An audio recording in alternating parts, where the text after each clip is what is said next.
সোহেল বারিককে চেনে তো, সোনাদি চেনো তো সোহেল বারিককে? সোহেল দাকে বলছে যে আরে টেলিগ্রামে একটা ফোন করে দেখো তো মানে ইয়ে আছে নাকি একজনের কথা। তার মানে কি এরা প্রত্যেকে এইভাবেই উঠেছে। প্রিয়াঙ্কা পিঙ্কি 8খানা গ্রুপে অ্যাড ছিল, প্রিয়াঙ্কা পিঙ্কির সাথে আমি একটা গ্রুপে অ্যাড ছিলাম তখন। 8খানা গ্রুপে 8খানা গ্রুপ ছিল। Telegram is very easy, Telegram download করলেই হয়ে যাবে। হোয়াটসঅ্যাপের মতো এখনই বসে টেলিগ্রাম সবাই ডাউনলোড। টেলিগ্রাম হচ্ছে একটা টোটালি আলাদা একটা ইয়ে, যার সাথে মেয়েদের কোনো সম্পর্কই নেই। ইভেন ধরো এখানে ফটো তোলা হচ্ছে, সেই ফটো এখানে প্রচুর ফটো উঠবে, হোয়াটসঅ্যাপ গ্রুপে দেওয়া হবে, সেই ফটো ফেসবুকে আপলোড করতে পারবে না, কারণ এটা তোমার ডাউনলোডের ছবি। কোনটা? মোবাইল থেকে যেটা তুমি ছবিটা দিতে পারবে, অন্য যারা তুলছে তুললে আলাদা। আমি সেটাই বলছি, ধরো আমার তোমার ছবি দিতে হচ্ছে না, সেই ছবি ডাউনলোড না করতে দেওয়া যাবে না, ডাউনলোড করা ছবি। হোয়াটসঅ্যাপে আমি তোমার ছবি তুলে দিলাম, আমি তোমার ছবি তুলে দিলাম, আমি তোমাকে হোয়াটসঅ্যাপ করলাম ছবিটা, সেই ছবি তুমি ফেসবুকে দিতে পারবে না, ওটা তুমি ডাউনলোডের ছবি দিচ্ছ।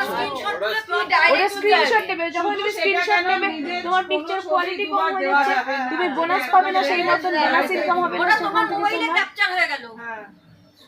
মানে নিজের মোবাইল থেকে নিজে দেবে, তাই তো? এই ছবিও একবারই দেবে, একবারই। তবে হ্যাঁ একটা কথা, এই ছবিটা তুমি যদি টেলিগ্রাম থেকে করো, টেলিগ্রাম থেকে তুমি যখন ডাউনলোড করছো, তুমি তখন কিন্তু তুমি সেই ছবিটা করতে পারবে, মানে একটু এডিট আকারে সব কিছু। স্ক্রিনশটটাও নেওয়া ভালো। তবে স্ক্রিনশট নিলে আবার পিকচার কোয়ালিটি নষ্ট হয়ে যায়, জন্য আমি চেষ্টা করি নিজের ফোনে ছবি তুলতে।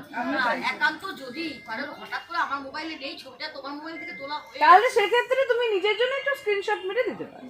স্ক্রিনশট করে ক্রপ করে দেবে। ছোট তাহলে বোঝা যাবে যে আমরা করে যদি নেবে, সবাই- আমরা যদি সবাই এখানে আমরা 18 জন মানে 17 জন, আমরা যদি বাকি প্রাইভেট প্রোফাইলটা বাকি একজনের পোস্ট ওর। যদি 3টে করে কমেন্টস করি তো 3 17 51টা হয়ে তোমরা যাবে। সেটা জানো আমি জানি না, ওর কিন্তু ভাইরাল প্রোফাইল 1 মিলিয়ন ভিউজ হয়েছে ওর একটা ভিডিওতে। ওর প্রোফাইলটা কোথা থেকে কিভাবে কি হলো আমরা কেউ বুঝলামই না। ওর প্রোফাইলটা যেদিন 1 মিলিয়ন ভিউজ হলো, তার পরের দিন থেকে ধরে করে নামতে থাকলো। একটা ভাইরাল ভিডিওর পিছনে অ্যাটলিস্ট 2-3টে ভিডিও বা ফটো ভাইরাল হয়। আমার একটা ফটো ভাইরালের পর পরে 2-3টে ফটো হয়েছিল ভাইরাল। ওর হঠাৎ করে ওই ভাইরাল ওটার পরে ওর প্রোফাইলটাতে কেউ রিপোর্ট মারলো, ইচ্ছা করে কিছু একটা শত্রুতা করলো, করার পর ওর মিলিয়ন ভিউজ, 1 মিলিয়ন ভিউজ কিন্তু মুখের কথা নয়, তারপর একটা কি লং ভিডিওতে, কোনো রিলস বা কোনো ফটোতে না, কিন্তু একটা লং ভিডিওতে 1 মিলিয়ন ভিউজ ভাইরাল হওয়া মানে বুঝতে পারছো কতটা ভাইরাল হয়েছিল। ওখান থেকে ঠিক করে পড়ে গেল প্রোফাইলটা। যেটা শুনে গেল এখন তুমি আমার প্রোফাইল খুলে দেখো, কোনো কমেন্টই ঠিক মতো আসে না। একটা পোস্টে 2-3টে কমেন্ট। তো কাজ মানে আমার অত ভিউজের পর আমি লাইভে এসে কেঁদে সবাই আমার বলছিল একটা লং ভিডিওতে মিলিয়ন ভিউজ ছিল। সময় আমরা প্রথমে বুঝি হয়েই গেছে বড় কি করে এখান থেকে টাকা আমাকে ফোনটা তুলে তরিকুল বলছে মলি মোদক আমি তোমাকে আজকে ভালোবাসা দিয়ে দিলাম, এরকম করে ফোনটা তুলে বললো। হ্যাঁ ফোনটা তুলে আমি তরিকুল, হ্যাঁ তারপরে দিদি না ভালোবাসা দিচ্ছে, আমার এখানে ভালোবাসা দিয়েছে, আমি সেইটা আবার পোস্ট করেছিলাম, আমি সেটাকে পোস্ট করলাম। তবে তার 2 দিন পরেই দেখছি এরকম পরিস্থিতি। তরিকুলের ল্যাপটপ মোবাইল নষ্ট করে দিল, 3 লাখ ফলোয়ার্স মোবাইল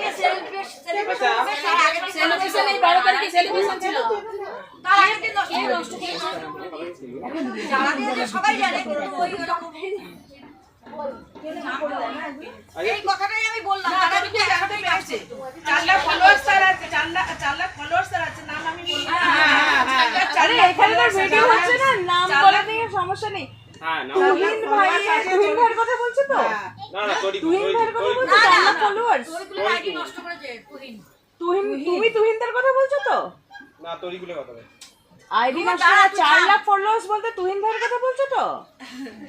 সবাই তারই কথা ভাববে। দেখো জিনিসটা হচ্ছে কি, আমি এই জিনিসটা খেয়াল করেছি, তুহিন ভাই কখনো কাউকে সেরকম হেল্প করে না, ওদের একটা নিজস্ব কমিউনিটি আছে। তুহিন ভাই আরে বলো না ওই যে বিনোদন শুভ চাকরি হারিয়ে গেছিল, বিনোদন শুভ কাউকে হেল্প করে না, ওরা বাংলাদেশের কমিউনিটি। তুহিন ভাই নাকি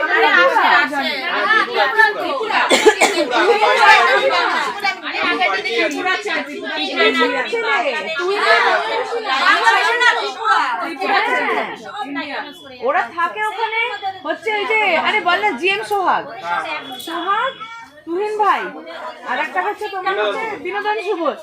এরা এগুলো কিন্তু ভিডিও কিন্তু খবরদার ফেসবুকে কোনো মানে ইয়ে দিও না, বাজে ব্যাপার হয়ে যাবে।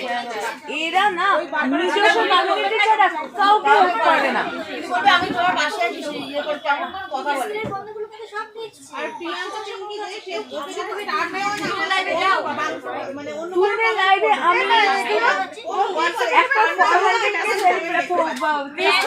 400K সেলিব্রেশন লাইভে আমি গেছিলাম, একে দেখলাম একটা তো দাদা টাকা স্টার দিচ্ছে। এ আমি অবাক, আমি স্টার না অধিক, তুই যে টাকা স্টার তুহিন ভাইকে দিয়েছিস সেই টাকা স্টার তুই যদি লতা দেবনাথকে দিতিস, যার 100K অর্পিতাকে দিতিস, তোর কিছু না হলে 10K হয়ে যেত। তুই তুহিন ভাইয়ের লাইভে 10,000 স্টার করছে, 25,000 স্টার একজন দিচ্ছে, তোর 1200-1300 স্টার কেউ দেখবে? সেখানে কেউ নেই বুদ্ধি করে স্টার দিতে হয়, বুদ্ধি করে খরচা করতে হয়। স্টার্ট দিলে অন্তত ওখান থেকে শোন, এখানে একটা টেকনিক, যখন স্টার দিবি চেষ্টা করবি যাদের লাইভে 100 জন আছে আর যাদের 50K মতন তোর ফলোয়ার্স আছে। শোন, যারা তুহিন ভাইকে ফলো করে তারা কোনোদিন তোকে ফলো করবে, কোনোদিন করবে। তুই ফলোয়ার্স তার থেকে পাবি, তুই যারা 200K আছে তাদের ফলোয়ার্স তোকে ফলো করবে না, তুই ফলোয়ার্স করবি কাকে? যাদের 50K, যাদের 100K হচ্ছে, সেলিব্রেশন লাইভ হচ্ছে, সেলিব্রেশন লাইভে তো ভুলেও স্টার দিবি, সেলিব্রেশন লাইভে ভুলেও স্টার দিবি।